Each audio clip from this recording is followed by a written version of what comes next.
After po nun, pipindutin nyo lang po yung submit. Pagkatapos po ng submit, okay na po yun. Naghihintay na lang po. Guys, bali nandito tayo para magturo ng iba't ibang tutorial dito sa YouTube sa mga kababayan natin sa Pilipinas. By the way, I'm an OFW in South Korea. Salamat sa inyong mga manonood at please paki-like nitong video na to. Salamat! So yun guys, sa video ito, pag-uusapan natin kung paano natin aayusin yung something went wrong o submit a ticket na error sa ating cellphone.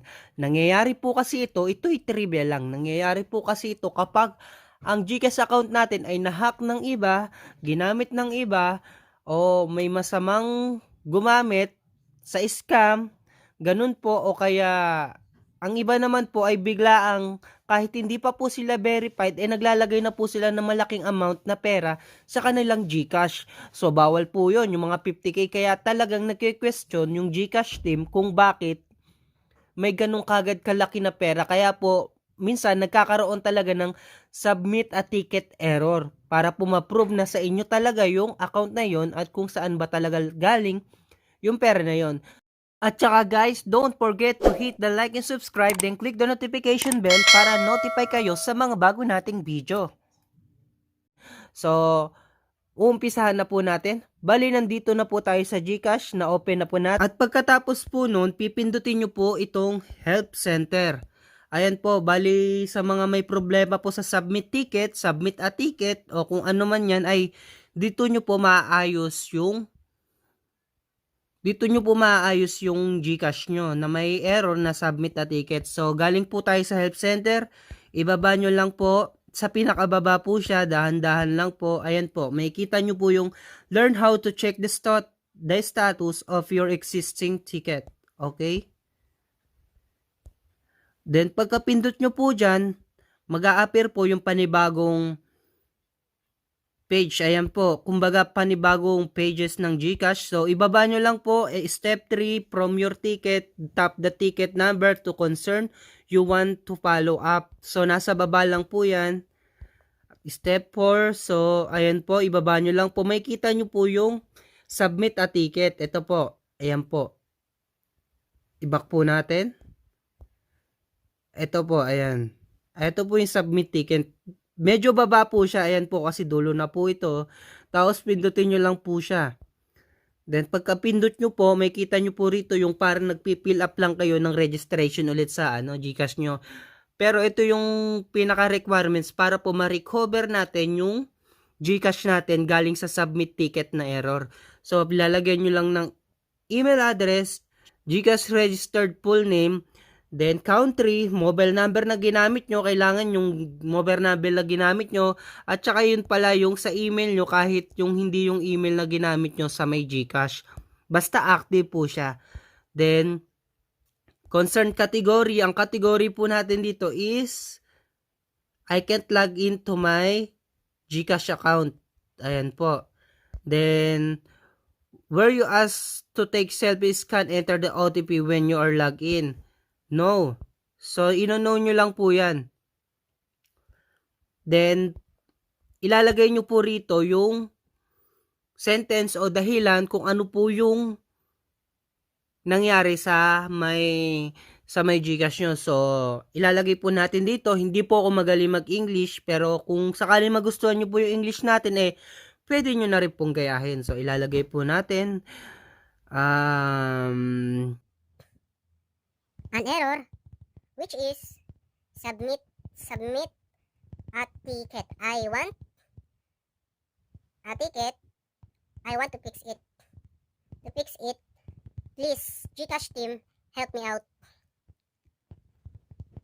Help me out. Thank you. So, ayun po, no? Bali, lalagyan na rin po natin dito sa sa taas na para kagalang-galang naman tayo. Dear GCash team,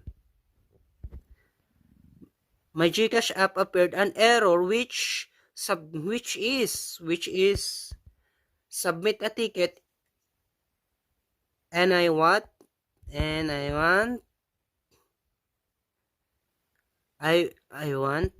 tanggalin natin to. Ayan, sabi sa inyo, I want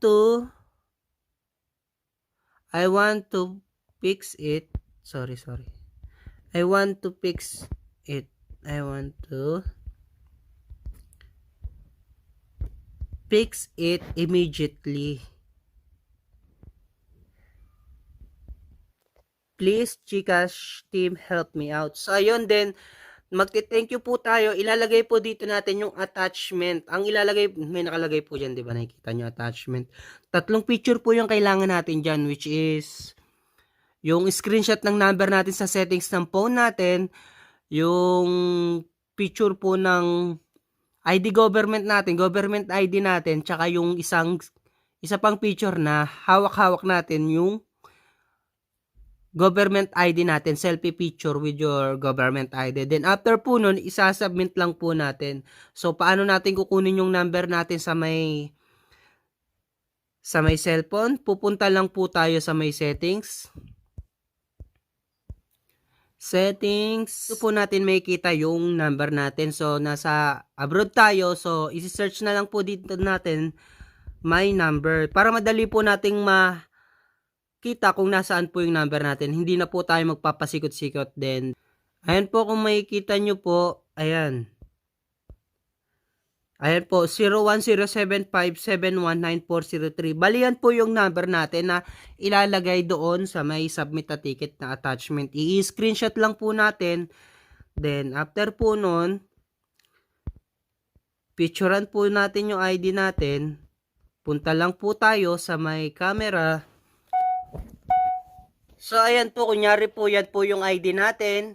Pipicturean po natin siya. Then, selfie po.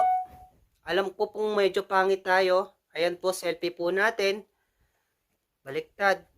Ayan. Igaganyan nyo lang po yung selfie kasi yan po yung ibibigay nating attachment doon.